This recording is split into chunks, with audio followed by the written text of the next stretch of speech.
Hey,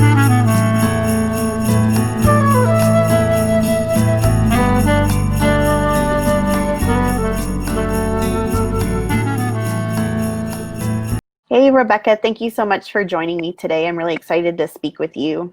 You're welcome. Glad that I'm here. I really appreciate you asking me, and I'm happy to be here. Absolutely. All right. So tell us a little bit about yourself. I'd love to hear about your background and kind of what led you into your current business. Okay. Well, I am a mom. I have a 9-year-old, and I currently am an online health coach, and I also run a local wellness studio in Cincinnati. And so I've been doing that for really 15 years. I had the business for 10 years, but I've been in health and wellness for 15 years. And honestly, for me, it really started when I was young because I was diagnosed with many conditions when I was younger that were basically stress related. And, you go to the doctor, you can't really figure out what's going on with you. But I always knew like there's got to be something here. Something has to make sense of this. Yeah.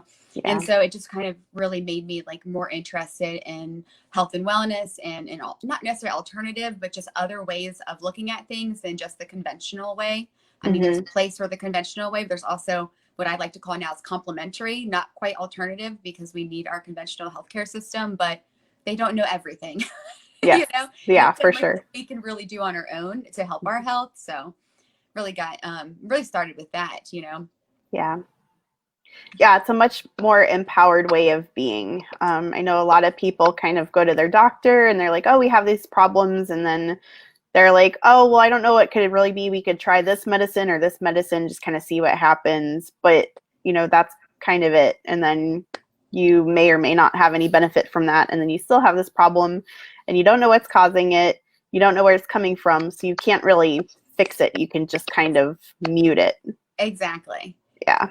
And there's so many things I feel like are underlying, like for me, I feel like, I did deal with a lot of trauma when I was younger. I mean, I dealt with honestly every type of abuse there is. And through that process, because I had Bell's palsy. Do you know what Bell's palsy is? Yes. Mm-hmm. Okay. I had that at 13. Okay. I was going to say for people here who aren't medical, go ahead and explain that to them. Yes. So Bell's palsy is when basically your facial nerve gets paralyzed. And at first, it kind of seems like you may have had a stroke because that's what they thought for me. But it's just basically half of my face went numb. And honestly, to this day, I still, when I get under like stressful times, I will like get a little twitch on my eye, or maybe my lip will just like twitch a little bit. Yeah. So those things I feel like never really like leave you completely. I mean, ultimately, we're always going to be dealing with things, but it's just really interesting that there's still residual effects. But at that time, I had to like drink or basically eat soup through a straw. And it didn't last like a long time, like looking back, things like a couple weeks, but I was only 13 years old. And the answer that they had was, this is stress related. Mm-hmm. It's like a 13-year-old. Why is a 13-year-old stressed?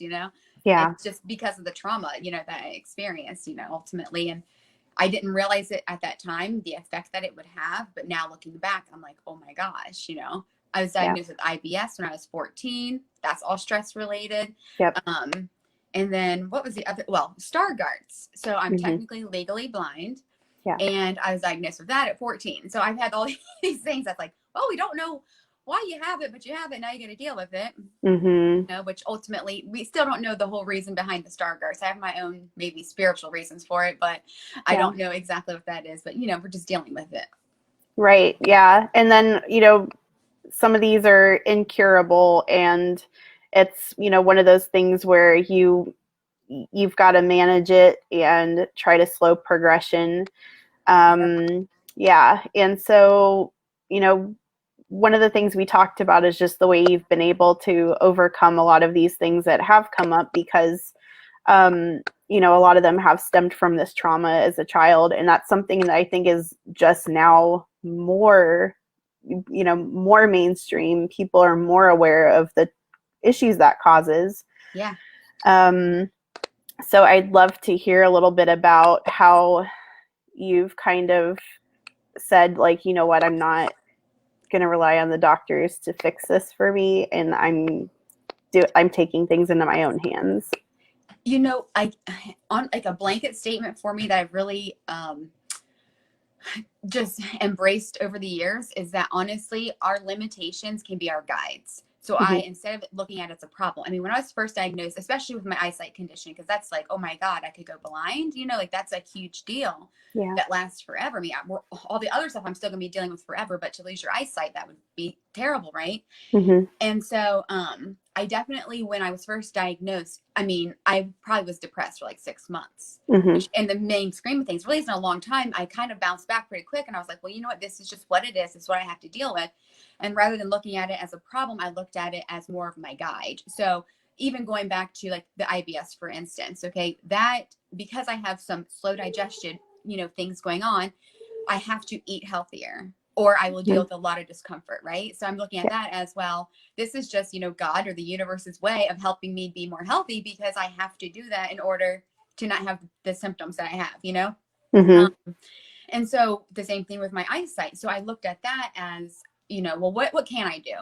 And especially like right now in COVID times, like my biggest mantra is like focus on what you can do than what you can't, Yeah. because there's a lot of stuff that we can't do, but the truth is there's a lot more that we can do. And if we look at that part of it, it just can help us get through it. So that's what I did with my eyesight. And when I was trying to figure out, what I wanted to be when I grew up, I looked into many things. I was really always interested, like I said, in just health and wellness, and because I did my own research and had my own experience. But I ultimately chose to go into massage therapy because it was a profession that I could run my own business. I could create everything in a way that I would be able to see what I needed to see. When it Hmm. came to doing the work, I didn't really have to see anything. And ultimately having more maybe of a heightened touch sense that made me even better, Yeah. And so going through that process, and then I learned Reiki. And I remember this one day, do you know Reiki is healing? Basically, it's like healing touch. Hmm. Yeah. Through like energy movement and Exactly. yeah. And so I learned that, and I remember like driving down the highway. I had actually didn't drive at the time. I do drive now, by the way. I wear special glasses called bioptics. Hmm. So I've been able to really do everything that a normal person can do. I just have, maybe it takes me more time or some like extra devices that I use. Hmm. But at the time, I was driving home with a friend who was giving me a ride home, and I literally had like this epiphany. Like everything up to my point, like everything that had happened to my life at that point, I realized was all as exactly as it was supposed to be. That like exactly where I was at that moment was exactly where I needed to be. And actually, my eyesight got me out of the situation I was in because Hmm. that was an abusive childhood. And if I grew up like kind of in the country, not like it's more of a city country, if you will. It's like the most city of the area I was living in, Hmm. but there was no public transportation. So in order for me to get out of that traumatic like environment, I had to move to the city to where there was buses because I was like, I got to get around on my own. I'm very independent, and for someone Yeah. who can't see me, very independent, it's like I got to Yeah. do this. So all these things are coming back like God gave me this as my way out, and then he brought me to here to learn massage. And then now, like, it was like all had just like made sense. Yeah. And even going forward, like now I'm doing online health coaching. So I'm still running my small business, but I'm also now doing online health coaching because I just want to be able to help people, like me be able to achieve their health goals. Yeah. Like it's just crazy how it's just everything that's happened has like just been like a guide. Even after I had Taylor, so she's 9, it took me like 7 years to lose the baby weight. Hmm. And even after I had her, I had like gained weight. I was almost back up to where I was when I delivered. And I'm like, I thought I had it all figured out in my 20s. I was like exercising and I was eating healthy. I was doing all the things that, you're supposed to do. But then you have a baby, all these things come up from your childhood. Now that you're the mother, and it's like, how could all this happen? So it's like all Yeah. this unresolved stuff. But then I'm like, even through that process of getting through that, I'm like, oh my God, well, that was all meant to be. Like everything, even though it's been really hard, it's like just knowing that like it's like having the faith, even if Hmm. it's not like a religious faith or anything, just believing that life is meant to be good. And there's going to be challenges always. It's never going to be like rainbows and butterflies. Yeah. We have those moments, and I, pretty much am pretty positive and upbeat, but I have my days. And Sure. so it's just like believing it. And then you have to like practice it, through boundaries, through self-care. You can't just hope that's going to get better. I mean, it's like, that's the first step. You have to like pair that with action, Yes. and then at the end, you realize it. Like statistically, I really should have ended up very different, you know, from where I am now. But, you know, I Yeah. have my business, I'm married, I have my house, like all these things that are like, I don't know, just normal, you know, that Yeah. I never had when I was a kid. Like my parents weren't even married. I lived in an apartment my whole life. Never Hmm. even knew, you know, really what a house was or a home was. So Yeah. Yeah. It's amazing how you can take a situation like that, and when you have that realization that like this is where I need to be, this is where I was supposed to be, it's like, you know, such an empowering and just like peaceful place to be. It's like, wow, this is, you know, like it's just how it's supposed to be. um so yeah, I think few people have the enough of those moments. um and I think there's a lot to be said for focusing on, you know, what you can do, and then like, you know, I don't want to say making the most of a situation, but you yeah, focus on these your strengths and things that you can do, and then you don't get too wrapped up in the things you can't do or that might happen. right. Um, yeah, so I love that you were able to do that, and then you've created this life for yourself where you're not a victim, and yeah, you're in control of, you know, what's going on around you, and you're leveraging your strengths. Yeah. And you Yeah. know, often like with like the realizing part, you know, when it maybe comes to fruition or everything that you thought and that you had hoped for, but sometimes I think we also like we are looking for those reasons to show that it's not working rather than Hmm. looking for the reasons that it is. Yeah. Because even with my business, you know, like, you know, you imagine yourself to be at a certain point by a certain age or whatever. Sure. And with COVID and some things kind of got backed up, you know, and turned around, you're like, well, I'm not exactly where I thought I was supposed to be. You know, those things come up where it's like, but then you look around, you're like, no, I am. Like everything is perfect as it is, and we're constantly growing. It's like you don't ever just like arrive. You're like, oh, I'm here, I'm Yeah. settled, you know. Like Right. it's always going to be work, Yes. you know. And so it's like looking for those things, like, oh, actually, this is exactly what it was, and this is exactly where I'm supposed to be. And I don't know, I just it helps to get through those hard times, just to believe it, and then really looking for those like that proof, I guess, that it is working or that you are where you're supposed to be. Yeah. And then sometimes it's like it's these slowdown periods where it feels like things aren't working or that something is getting in the way. And then we can kind of reevaluate and say, actually, I think I'll do this, and we can pivot a little bit. Or, you know Yes, what, I don't want to do this or end up here the way I thought I did. I want to try this instead. So it gives us a little bit of space to re-maneuver and rethink things. exactly. You know, and it's interesting you mention that because for me, so I've been doing massage. Well, that's like my licensure. I've been doing that 15 years. And Hmm. I said to myself, I was going to do it up to 20 years. And then I was going to move on to something else because I've always had the desire to help people in a more holistic way Yeah. and to really get healthy, you know, full spectrum. And I really thought I was going to go be a doctor. And even a few years ago, I actually started back at college and took a couple of classes and was like, I'm just going to go for it.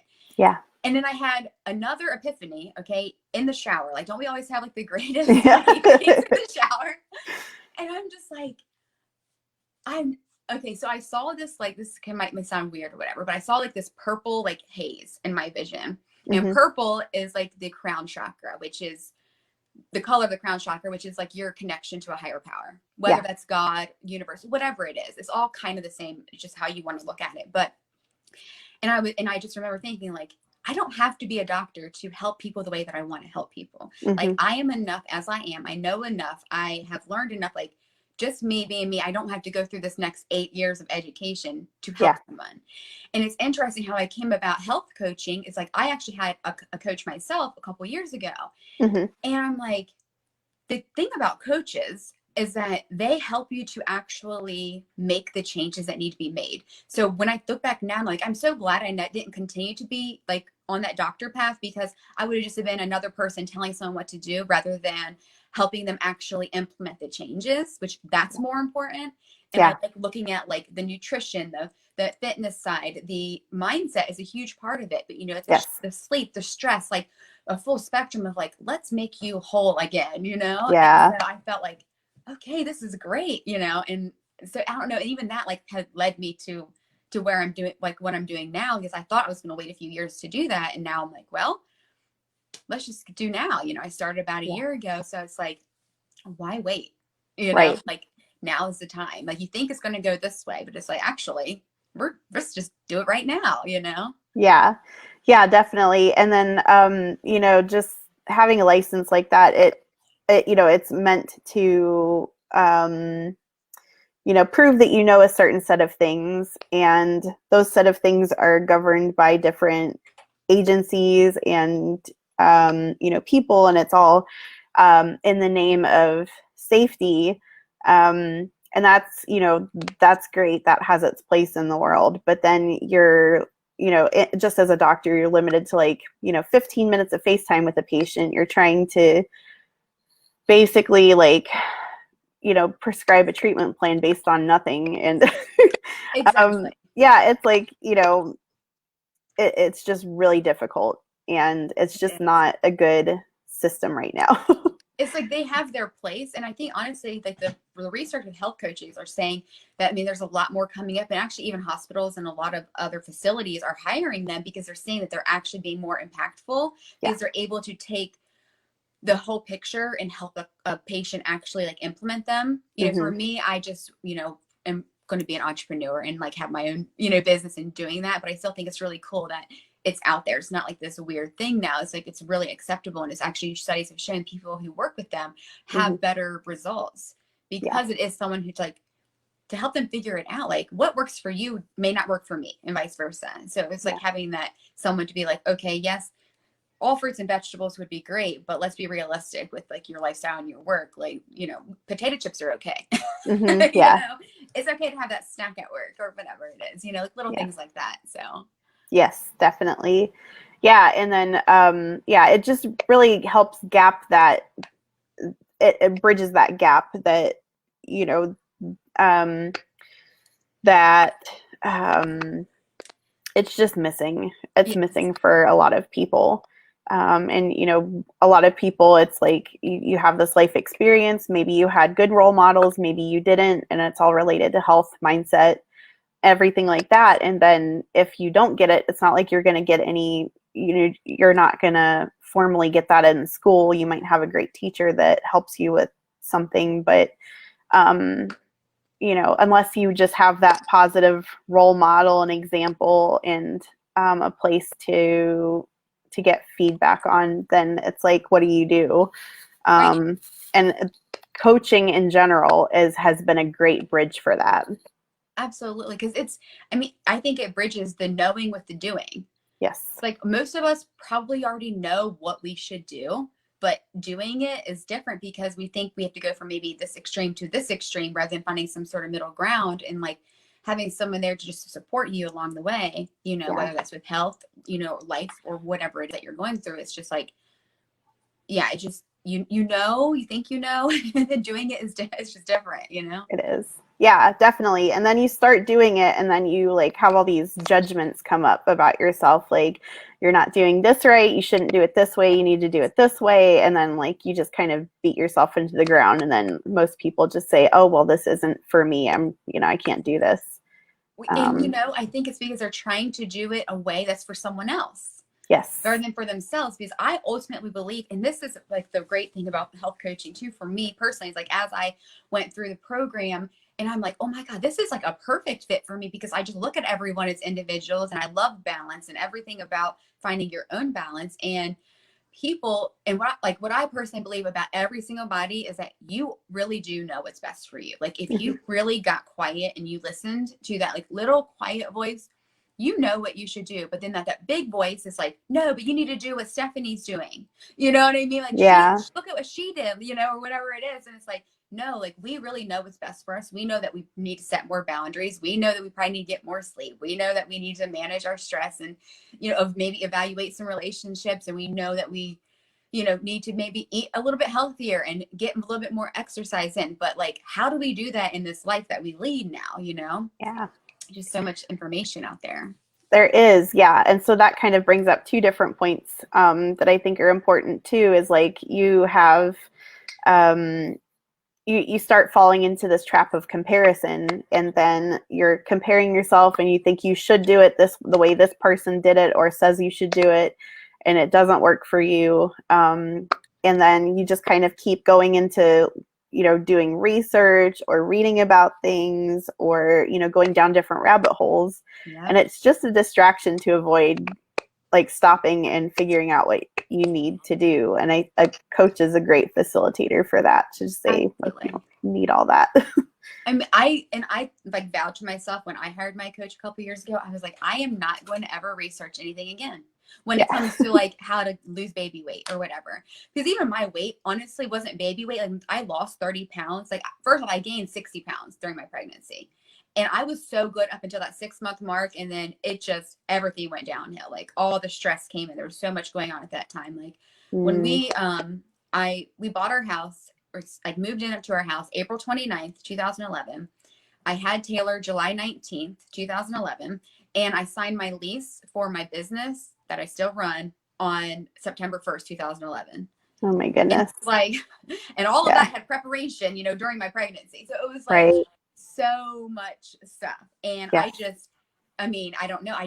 It was so much that I just didn't know how to like keep up. I had not experienced that part yet. Like I thought I had it all figured out. I was still eating like turkey sandwiches and carrots and exercising up until 6 months pregnant. And then somehow I just really went crazy. But then I lost like 30 pounds because you honestly lose, once you're not pregnant anymore, that baby weight really falls off like without really doing much, because you're not pregnant anymore and your body knows that there's not a child in here and that it can get rid of some of that stuff that it was using to support that baby.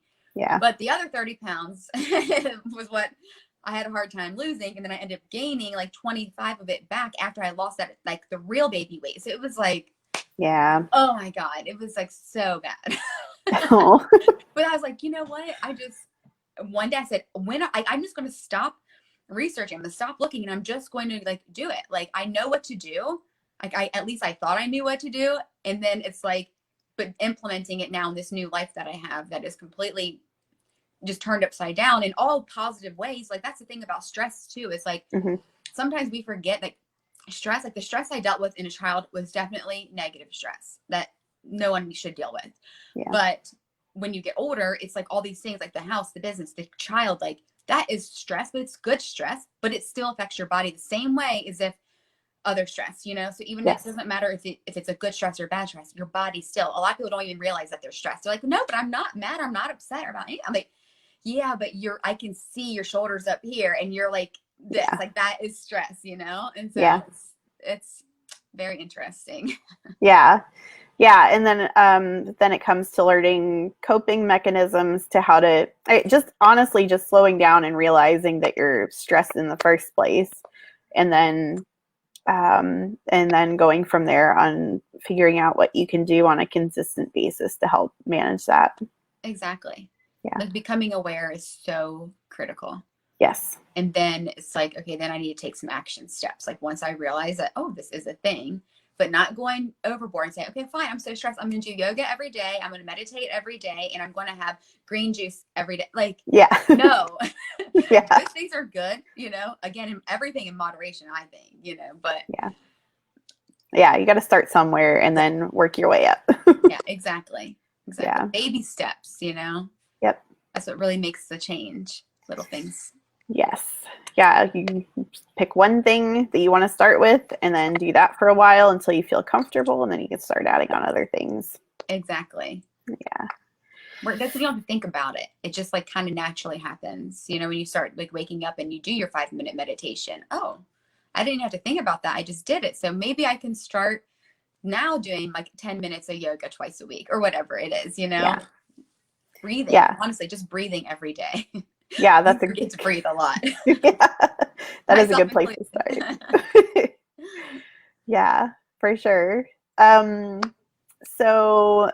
if you're open to it, maybe we could circle back a little bit and just kind of maybe give like an overview of, I think childhood trauma is such a big issue. And what are some ways you kind of started realizing that was impacting you, and what are some steps you took from there to kind of I don't want to say move past it, but help build from there. Yeah. I mean, when you're in it, so like when I was a kid, I knew what things, like the things that were going on, were not right. You know what Yeah. I mean? But I did not have anyone to help me. Like there was no one who like got me out of it. In fact, like my mother, well, she was part of the abuse, physical abuse. And she became aware later about other abuse, sexual abuse. There was emotional abuse from her and just other people in my family as well. Yeah. And so when I'm in it, I don't even know at that time how I really got through it, except just knowing. Like for some reason, I just knew. I just always imagined my life better than that. I knew it was wrong. I knew that, but I didn't know what else to do about it except to just like believe and like hold on. And I've always been like a sucker for like all these like positivity things and like, loving Oprah and like all this, like, tell me I'm great. Tell me how wonderful my life can be. Tell me I could do anything. I like just soak it up, because like, it's kind of like, what do you do? It's like one of those things where it's like a laugh or cry situation. Like I'd rather laugh than cry or whatever, so I'm trying to hold on to that. But so like, okay, when it comes to like the childhood trauma, when I was like 18 years old, a lot of things came out about sexual abuse, and my mother didn't do anything about it. Like she actually continued to be with the man who did this and is still with him. And that's why I don't talk to her. I haven't spoke to her in probably 18 years. Yeah. And so really the first thing is boundaries. Like Yes. at 18 years old, I just, one day, I've just had these epiphanies over the years. And I was like, you know what? The only person that's going to be there for me for the rest of my life is me. Yeah. And so I need to protect this. Like this body that I have, emotionally, physically, spiritually, the whole body is like really special. And it's the only thing that I know I'll have forever that I can count on. Yeah. And which, you can interpret that to be sad or whatever sometimes, but I think it's more empowering, because when you really start taking care of yourself, everything around you changes and your life really becomes good. And so I had to set boundaries. I was like, you know what? I'm not going to let someone, in my life who is not respecting me or protecting me or doing those things. And it sucks because honestly, over the years, I missed out on like my sister's wedding. I've missed out on a baby shower. I've missed out on lots of holiday gatherings because I just put my foot down and I'm like, I'm not going to do that. Like everyone thinks this is okay, and it's not. Yeah. People in your family, they don't know what to do, and I don't want to fault them for it, but also like people are just as wrong when they don't do anything. Yes. And so I had to do that. And actually, this is one of the reasons why I started doing my own holiday celebrations. And we called it the Misfits Christmas, was like the very first thing. And we did Thanksgiving and Christmas every year, but it started with Christmas. And we called it Misfits Christmas because I'm like, who wants to come over to my house? I'm going to make food. And I had this huge thing. I love to cook. And so I just started doing those things where it's like, again, focusing on what I can do rather than what I can't. So I'm not going to mope around because I missed out on this. And I'm not going to be upset at everyone around me. I'm just going to like be neutral about it, but know that I need to protect myself and hold my boundaries. So like boundaries are huge. And then just like, you mentioned earlier, like making the best of it. And that really is it. Like you do kind of just like make the best of it, focus on what you can do. And so that was huge, like a huge number one. It's like, you have to set boundaries.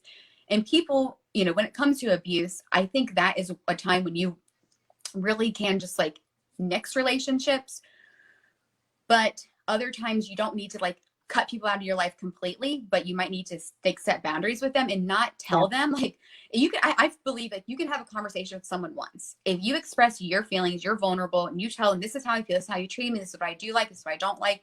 And if they don't reciprocate, then that's when, you know what, I'm only going to see you in like middle ground places. I don't want you to come at my house. I don't want you to go to your house. I'll hang out with you, but we're going to do this on a neutral ground. And it's only going to be occasionally rather than, completely cutting them out. But that's huge, I think. Yeah, I completely agree. I think there's, depending on who it is and what's going on, there's a level of either they're going to understand or they're not. And then those people that don't,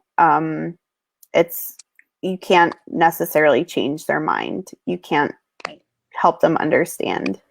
So that's, I think, just where you have to say, is this person worth keeping in my life or not? Exactly. Yeah. And sometimes it sucks. Ultimately, I hate that word, but it does, because you miss out on other things. But ultimately, then you believe in faith that's like, no, but my life is going to be better. And like, Yeah. it's okay. Just things don't always go as you thought they would, but doesn't mean that's not why they're supposed to be. There's always something to be learned or to grow from. And ultimately, it's to make you a better person and make Yeah. your life good. Like, I just don't believe, even if we go through like ups and downs, like those downs aren't because like we need to be punished or like life isn't meant to be enjoyed. It's like, it's all for the good. If we just remember that, no matter what it is, even if it's bad, if it's for our like best interest. And Yeah, some, even if we definitely. don't know like why at that time, you know. Yes. Yeah. And when we say we're not going to put up with these things and we're not going to allow them in our life, then it just opens the door for more positive things. Exactly. Yeah. I mean, you really train people how to treat you.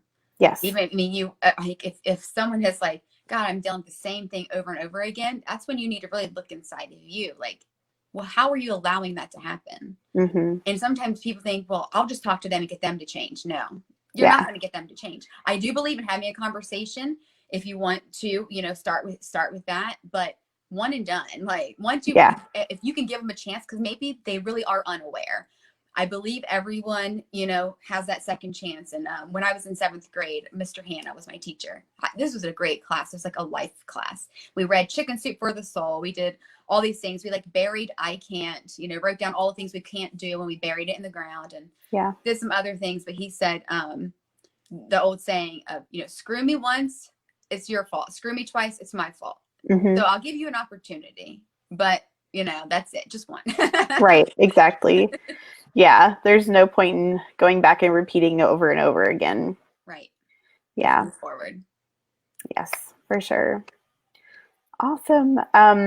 Is there anything else you wanted to touch on or add? Um, I don't know. You know, just things like, even if we don't know why things are happening, like I just want to push that, like, it always is for the best, even if it's trauma or whatever. And there are things that the way that we are now, a lot of times is based on what we've experienced, good or bad. And so sometimes if we're struggling with something, to really like, I like to journal. And sometimes it's not even writing it down, but it's like even just like thinking and visualizing, where it's like, why do I feel this way? Why is it like so much stuff will come up? So it's like, my biggest thing for people, just get quiet and just like listen and know that it's all for the good. And like, even if you can't figure out exactly what it is, like just be open to those like things that are coming in, you know? Yeah. Yeah, I think that's something few people know how to do, and it's really uncomfortable at first. It is. I mean, looking in the mirror, oh my gosh, like have you ever tried to talk to yourself in the mirror? Yeah. That feels awkward. But man, once you keep doing it, then you're like, wow, like you really like see yourself. And you know, that can be scary sometimes, but once you work through those things, then like, God, the life on the other side is so wonderful, you know. Yeah, Again, there's going to be rainy days, but sure. Yeah. in the end it's good, you know. Like, my, like, if I had to come up with like a 3-step process for people to remember, is like, number 1, just believe, right? Just believe that it's all the way it's supposed to be and it's all for the good, even if it is hard. Hmm. And number 2 is to practice. So practice the boundaries, practice the self-care, which self-care is actually practicing boundaries, but your Yeah. sleep, your nutrition, your fitness, all of that in a balanced way. And like taking steps for whatever it is that you want, you have to, like, you know, you can't just think it, you have to do it as well. Yes. And then like the third part is kind of is the realizing part, where like things actually come to fruition, or you really are looking for that proof. Like, quit looking for the reasons why not to, look for the reasons why you should, or why it is working, or why it, you know, things are the way that they are supposed to be. Yeah, absolutely. Yeah, and then the quote comes to mind. I can't remember who said it off the top of my head, but whether you say you can or you can't, you're right. Um, Exactly. yeah. Um, yeah, and then if you're looking for something, you're gonna find it. Exactly. So if you're looking for positive things, it's good. If you're looking for negative things, you're gonna find it. So it's, Yeah, we get to be intentional about what we want to look for and attract. exactly. And not put a time limit on it. Yes. They're like, well, I'm looking for it. Well, but it's not there yet.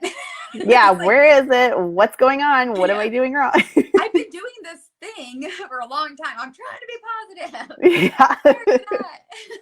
Yeah. Yeah, for sure.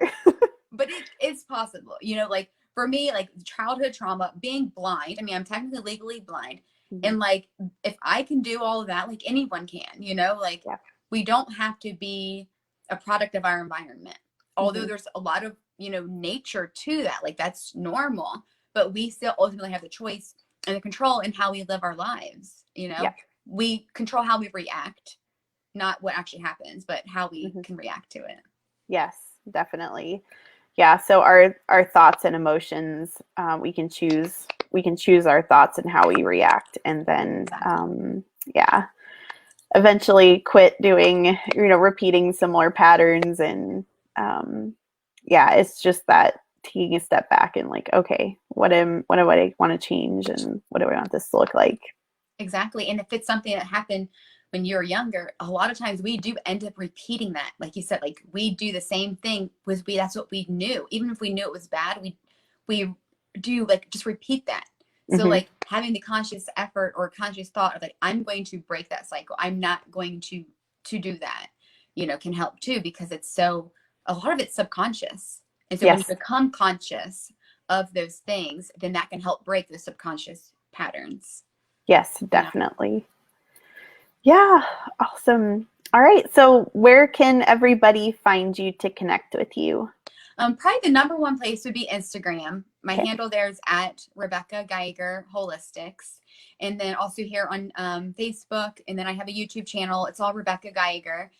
If you're in Cincinnati, I do have, the Wellness Center, and it's called Karma Wellness Studio. So that's karmawellnessstudio.com. There's a little information there about my health coaching, but most primarily that information is on Instagram too. But Perfect. yeah. Awesome.